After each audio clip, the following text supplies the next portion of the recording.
buenas tardes. Bienvenidos a una sesión más del Seminario de Migración, Desigualdad y Políticas Públicas. El día de hoy estamos muy contentos de tener a Michael Clemens. Bienvenido, Michael. Gracias.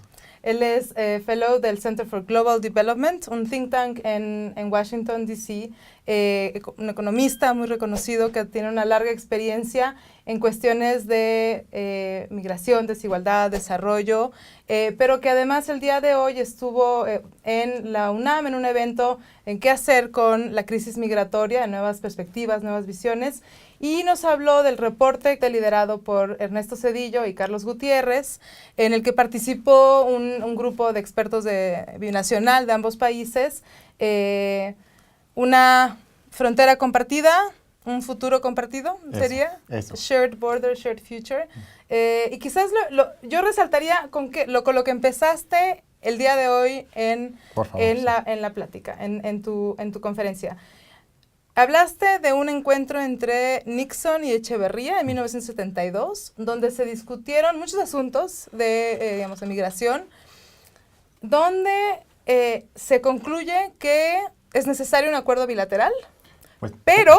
Por el lado mexicano. Por el lado mexicano. Concluyeron así, por el lado norteamericano concluyeron lo opuesto. De acuerdo. Entonces, esta divergencia, digamos, en esta reunión, que no es una reunión muy conocida,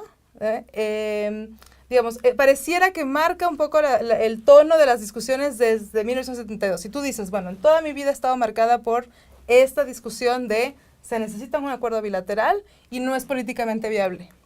Entonces, bueno, primero sería, ¿qué es lo que nos propones hoy y cómo llegamos aquí después de 1972, en todos estos años donde el discurso va por un lado de necesitamos hacer algo compartido y no se puede hacer?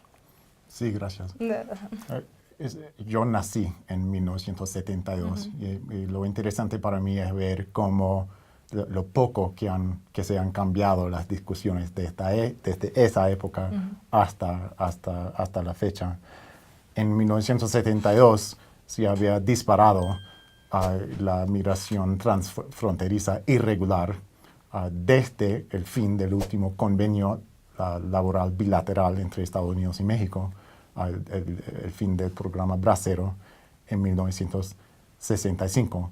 Ese programa fue sustituido por un mercado negro laboral enorme, transfronterizo, y apenas empezaba en 1972. Pero esa comisión de Nixon a la que usted se refería concluyó que ya no necesitamos más trabajadores mexicanos, que ya hay desempleo en Estados Unidos y la agricultura se va mecanizando y no hay necesidad de ellos.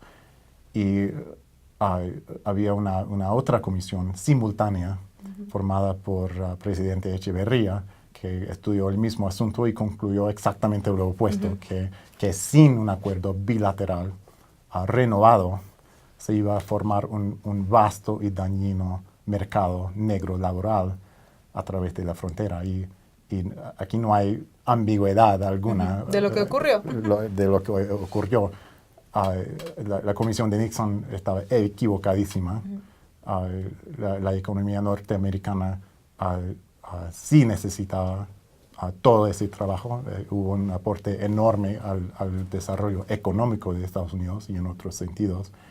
La comisión de Echeverría tenía toda la razón, ¿no? O sea, en la ausencia de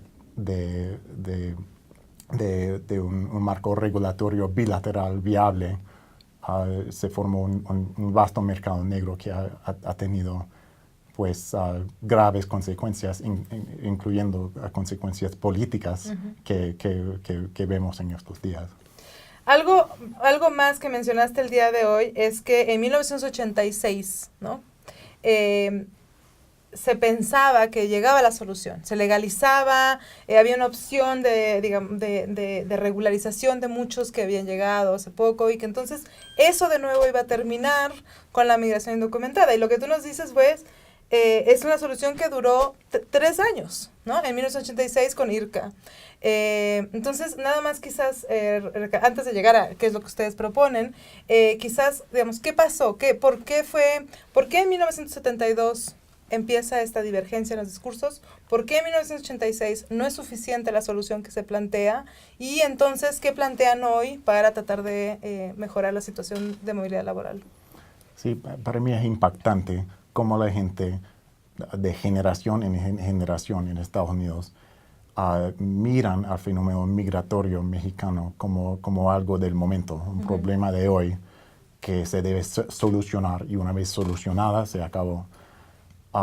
Muy poca gente en Estados Unidos sabe que si hablamos del porcentaje de la fuerza laboral en varios estados de Estados Unidos, el porcentaje mexicano, en el estado de Kansas, en pleno centro del país, el porcentaje mexicano de la fuerza laboral en 1920 era mayor que en 1990, igual que en Texas, igual que en Colorado, igual que en Arizona y otros estados. O sea, se trata de un fenómeno de generaciones, de nuestros abuelos y bisabuelos. Y allá en 1986 hubo la última gran reforma migratoria unilateral de Estados Unidos, que incorporaba tanto la regularización de la gran mayoría de los indocumentados en esa época, que eran más o menos 3 millones, desde nuestro punto de vista muy pocos, como nuevas medidas de seguridad en la frontera, pero quedó fuera la clave del éxito para la sostenibilidad de esa solución, y eso era una consideración seria de los flujos futuros, nuevos, adicionales de trabajadores. ¿Y por qué no tomaron en serio eso? Como usted dijo ahorita, 3 años después, pues 3 años y medio después, había más indocumentados en Estados Unidos. O sea, antes de 1990 llegaron a ser más indocumentados en Estados Unidos que antes de la regularización de la gran mayoría de ellos, empezando en 1986. ¿Por qué? Porque continuaron llegando trabajadores de México por una fuerte demanda por estos trabajadores en la economía estadounidense, pero sin marco legal adecuado para eso. Y ahí quizás, digamos, retomando un poco, pasaría un poco a la propuesta. Y creo que es interesante lo que dices de que quedó fuera del éxito el futuro, pensar en los flujos futuros, porque lo que ustedes están haciendo es justamente pensar que hay una frontera común y que hay un futuro común. Eso. ¿No? ¿Cuál es el futuro común? Pues son países, se trata de países destinos y siempre se trata de países vecinos y siempre van a ser vecinos. O sea, el futuro común es la punta de partida. Y hoy en día mucha gente dice que la migración mexicana ya se acabó, que el flujo migratorio neto en la frontera está en cero. Yo recordaría a esa gente que un flujo neto de cero implica dos flujos. Sí, sí. Y actualmente el promedio cada año es un flujo de sur a norte de más o menos 175,000 por año, y un flujo norte a sur de más o menos la misma magnitud. O sea, eso va a continuar sucediendo. Eso comporta grandes beneficios para los dos países, o va a suceder dentro de un marco regulatorio adecuado, o va a suceder en el mercado negro con todos los daños que conlleva. Y entonces específicamente proponen un programa de movilidad laboral entre ambos países. Exactamente. ¿Y qué características tendría? Se discutió un poco y en una de las preguntas, ¿no? Si estos programas de movilidad contemplarían acceso a la ciudadanía o acceso a derechos políticos que se discuten, ¿no? Y la respuesta un poco, no me quiero adelantar un poco, pero un poco la respuesta fue, bueno, vamos a tratar de intentar primero asentar bien, ¿no?, la movilidad laboral. Pero ¿qué específicamente qué proponen? Lo que pasa es que en cada momento de la historia, no solamente 72 y 86, pero en otros momentos, siempre la gente dice, pues primero tenemos que arreglar lo de la gente que está ahí, después vamos a tratar los flujos futuros. pero nunca sucedió. Y aquí estamos, y llegaron billones y millones, y sin un marco regulatorio adecuado, que tiene que ser bilateral. ¿Por qué tiene que ser bilateral? Pues hay un montón de razones, pero podría señalar un par de ellos. En el actual programa unilateral para el trabajo legal de mexicanos en Estados Unidos estacional, en el sector agrícola y otras, hay muchos abusos de los derechos de los trabajadores. La raíz de muchos de esos abusos es el hecho de que no hay regulación adecuada de los seleccionadores de trabajadores en México. Entonces, por ejemplo, si cobran a ellos $1,000, $2,000, que va en contra de la ley de Estados Unidos, no hay manera de hacer cumplir la ley de Estados Unidos dentro de México. La responsabilidad soberana de regular a los seleccionadores e impedir esos abusos es mexicana. Entonces no se puede solucionar ese problema sin la cooperación bilateral. Se trata de un asunto bilateral. Aquí quizás simplemente como aclaración, se habla de los reclutadores, ¿no? De las personas, de los reclutadores que buscan a los migrantes, a los mexicanos, para que accedan a una visa H2A en agricultura o H2B fuera de la agricultura. Eso. Y entonces, en realidad lo que tú estás diciendo es que hay casos de corrupción en los que las leyes de Estados Unidos no tienen injerencia en México. ¿Es eso lo que es? Exactamente, es un flujo bilateral y no se puede regular unilateralmente, pero ha sido así desde 1965. Y como usted sabe muy bien, hay otros países que no lo hacen así. Canadá y México han regulado conjuntamente flujos parecidos de trabajadores desde 1974 y funciona bastante bien, con problemitas, pero bastante bien. Ahora, algo que se mencionó también el día de hoy es que tenemos que movernos de la migración calificada para también incluir migración menos calificada que responde a las necesidades laborales, ¿no? De servicios de cuidado o en otras áreas. Pero, digamos, ¿esto qué implica? Hoy lo explicabas muy bien, decías, bueno, por cada migrante calificado se necesitan también otros que puedan realizar las tareas, pero además también a los otros que puedan, digamos, cuidar. ¿Qué tan recibido es? Siempre hay toda esta discusión de, por ejemplo, en el caso de competencias por los más calificados, siempre está esta idea de the best and the brightest, ¿no? Hay como una pelea por el capital humano, etcétera, pero ¿por qué entonces tratar de integrar a los otros? Lo que pasa es que la política migratoria se basa en tantos mitos. Y un mito pues muy vigente en Estados Unidos en este momento es que ya estamos en la edad de la informática y solamente necesitamos a los computer programmers de la India o algo así. ¿Qué son los hechos? Si uno mira los pronósticos oficiales del Bureau of Labor Statistics de los Estados Unidos sobre el crecimiento ocupacional por categoría de ocupación y revisa las 20 ocupaciones con mayor crecimiento en la década que viene, que son la mayoría de esos puestos, no requieren ni educación secundaria.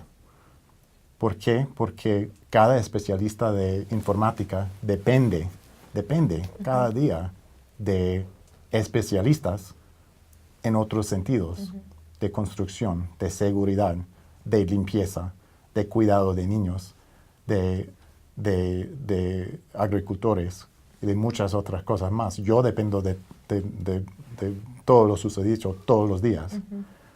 Y así funciona la economía. Es por eso que los modelos económicos del gobierno federal resaltan este hecho que va en contra del mito, pero es el hecho. Y lo increíble es que si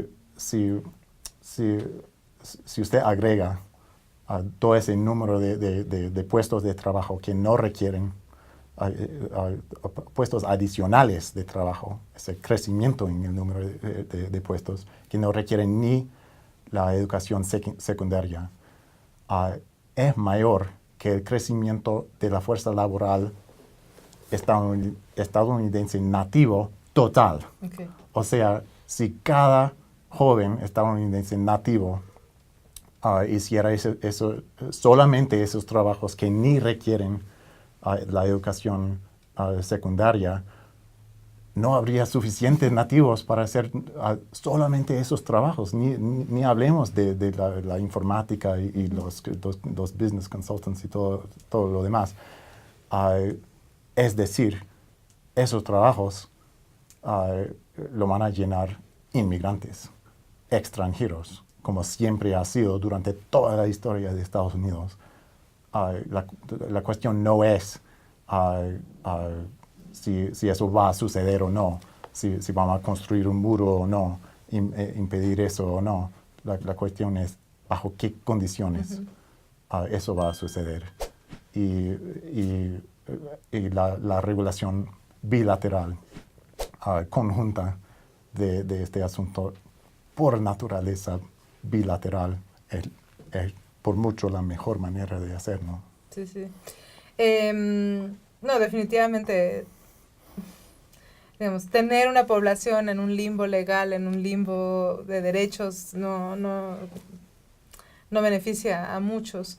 El día de hoy tú hablaste un poco de la historia, que pareciera ser un tanto pesimista en el sentido de, bueno, hemos pasado todo esto y no logramos salir de esta divergencia de posiciones. Hablaste de la cooperación, de cómo hay que pensar más allá de la política, tratar de crear esfuerzos. Y ahí fuiste crítico de la posición mexicana en el sentido de que tenemos que ser más proactivos en tratar de proponer soluciones. Y hablaste de la innovación, donde diste justamente, digamos, vías de cómo lograr buscar soluciones.